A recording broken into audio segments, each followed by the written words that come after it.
Hi, I hope you're having a great day. I am, because I'm going to talk about a subject that's very dear to my heart. When I was young, I lived in St. Louis, Missouri, and we were very poor. Although I lived in a pretty affluent neighborhood, my family was really struggling because my father was sick for over 5 years with heart attacks, and my mother was the primary breadwinner. She worked as a hairdresser, and which didn't pay a lot, and so we were struggling all the time. Consequently, my brother and I were sort of abandoned in a way. I mean, it just took every bit of energy for my mom to stay afloat. And upstairs from us, we lived in an apartment building. Upstairs, there were two women. Abby, I remember Abby so well because she had beautiful gray, actually prematurely gray hair, and her roommate, and I thought it was her roommate or her sister at the time, had salt and pepper hair, and she was Gladys. Well, Abby was a teacher, so she would get home early after school, and they began inviting me upstairs. They lived right above us in the apartment, and so I would go up in the back way and go up to her house, and it was so wonderful and sweet. She would make cookies for me. She would help me with my homework. She gave me so much love and attention, and I'm not sure that she knew that my mom was struggling so much, but they knew my dad was sick. And then when her partner, whom I didn't know was her partner actually at the time, came home, they would always give each other a hug, and they had so much joy in their life and so much warmth, and it just spilled over to me. I never wanted to leave, because when I would go back downstairs after they fed me, after they'd helped me with my homework, after they'd listened to my problems, after they'd encouraged me with my creative outlets, because I was sort of blossoming into becoming an artist, or at least I had a creative bent. When I go home, it was so sad because it was such a struggle, and there'd always been alcohol in our home, lots of alcohol, but this was different because my dad was actually dying, and that went on for 5 years. Their love and attention for me, and then my dad died when I was 9. He died at 45, and that really made things just horrible for my mother and for our family. And so Abby and Gladys just continued to help take care of me and love me. And they did this for many years until my mother eventually remarried and we moved.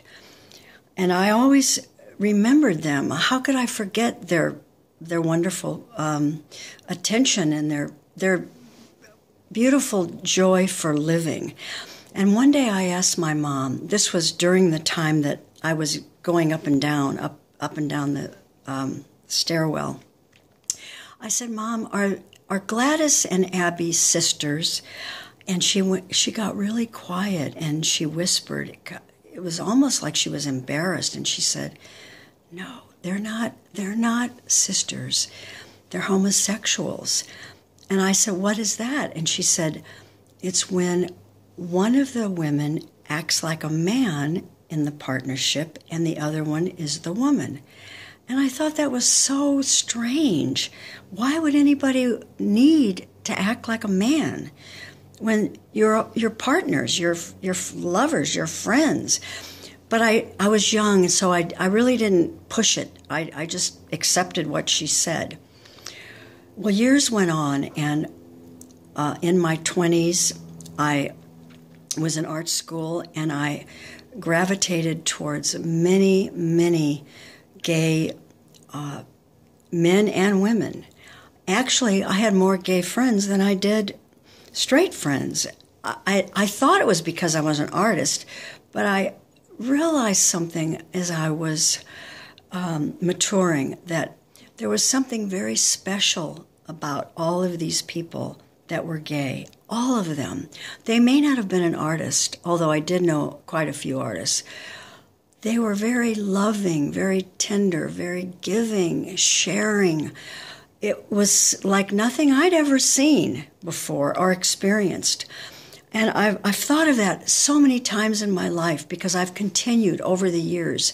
Until this day, I have a lot of gay friends. Actually, I counted one day, and I have more gay friends than I do straight friends. And I think I think these souls come into this world with a mission to help all of us in the world to understand that they're not any different than we are at all. And their journey's been very tough. It's just been excruciating. I want to share with you okay, fast forward. Excuse me a minute here. Let me get my thinking straight. Fast forward to 1995. I was married to a younger man, very happily married, actually, and we wanted a family, but I was past the childbearing years. So we adopted a beautiful baby at birth. And she's now a millennial. She's 20 years old. But back then, you know, this was our pride and joy. She still is our pride and joy. And living with her and watching her grow up was such a pleasure. And I remember she would play with Thomas the Tank Trains all the time, and she had so much fun in life. She was an athlete. She played soccer. She had so many friends. She was just a happy child. And we were happy, of course, loving, enjoying having this family of three that my husband and I had longed for. Well, when she was 16, I started noticing that she got very depressed. And it worried me. I thought it was going to high school. She had just started I think she was a freshman then, or maybe it was her sophomore year. I can't remember, but I think her sophomore. She was very sad all the time. And one day she came to me and she said, Mom, she said, I'm so scared. I've been trying to tell you something. She was trying to tell me that she was gay, and it was excruciating for her to get it out. It took weeks, and I had to pull it out of her because it was just too painful.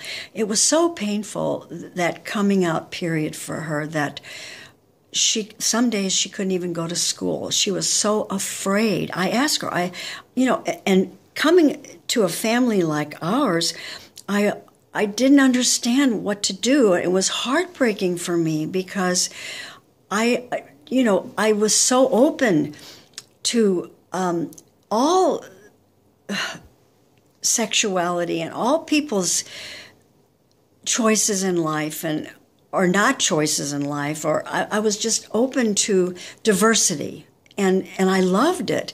And I didn't exactly know what to do for her.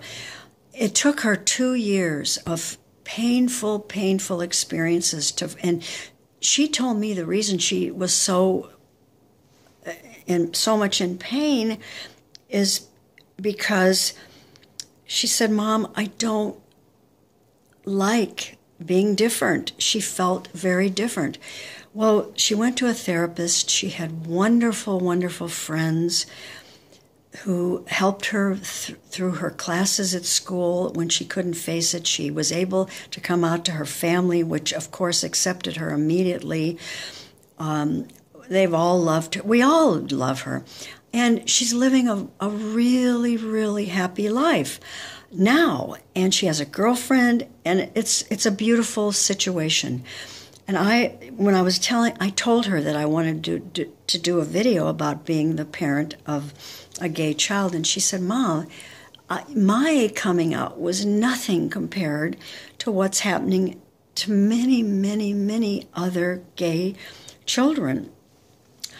And she told me that how awful it is in our world.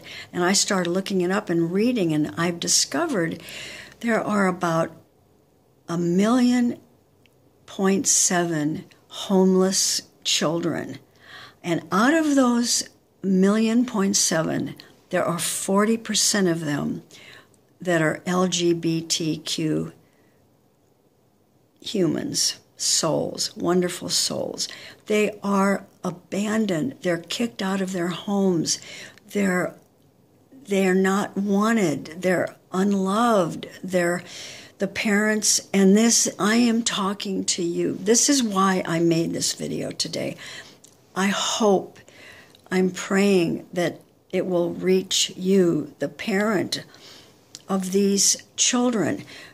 Also the adult children, the adult gay children, the adult LGBT people in the world. We all need love. These people are special. They're very special. It's a gift. It's a gift to us as parents to share a life with them. They're different in this way. They've had for centuries, such a hard way it's so difficult to be accepted in our society. And now finally, they're able to marry each other, which is, I've been praying for this for so many years. And if you go online and look at my website, kaykopit.com, you'll see I've written articles about this, because it just has bothered me and hurt me so much that heterosexuals could have a marriage and all of these gay couples weren't able to, and now they can. It's just fabulous. It's just beautiful. But to each of you who are parents of these kids, I know there are many different reasons that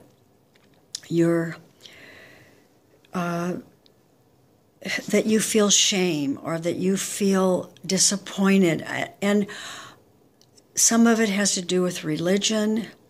Some of it has to do with the way you grew up, that you just never knew anyone that was gay. You don't in your heart, you just can't understand it because it's not the way you are. But I'm asking you to please open your heart. Open it as wide as you can, because these people need our love. They need our tenderness. They need our caring. They have so much to give us in return. I can't tell you the joy that I've had with this child and my friends. I just can't, it's beyond words.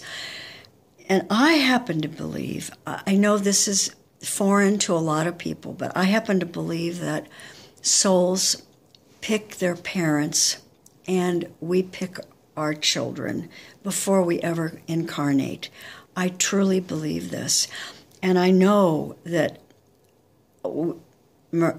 our daughter and I and my husband, we picked each other to share this fabulous life together and to be able to share with other people how joyous it is.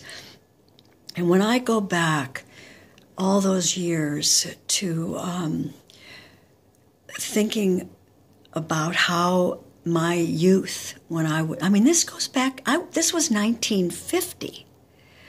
My father died in 1950.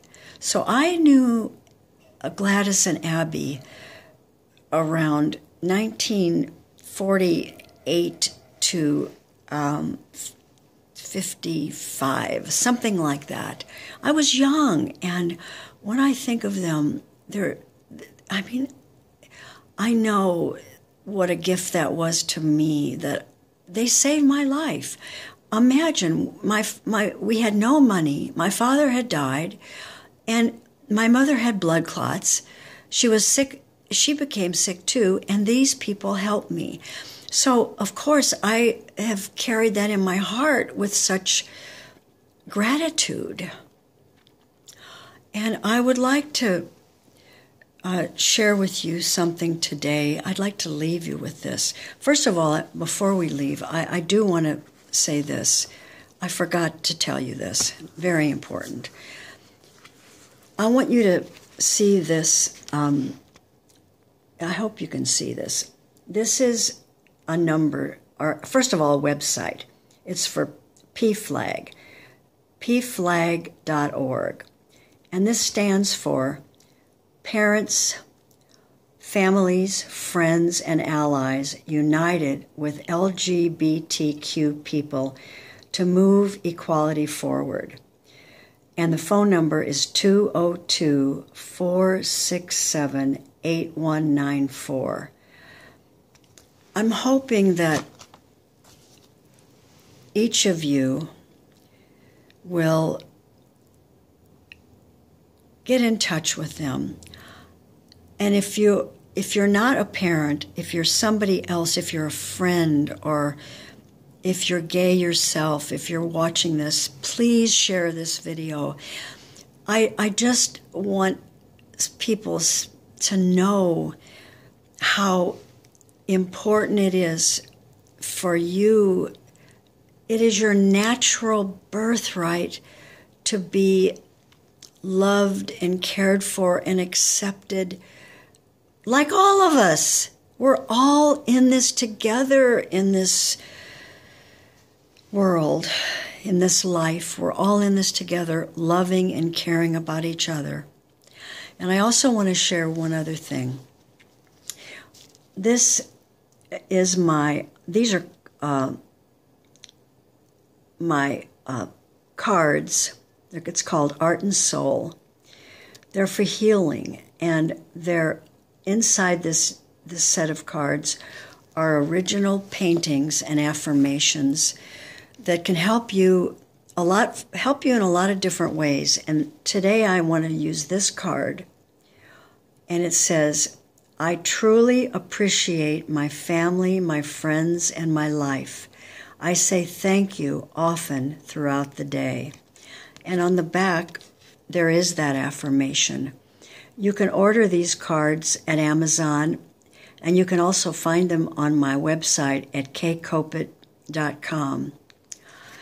And I want to leave you with just a remembrance of, to each soul out there who is gay, who is a parent of a gay person, all the LGBTQ community, please accept my love to you and my heartfelt desire that you have a beautiful, peaceful, joyful life like we all deserve.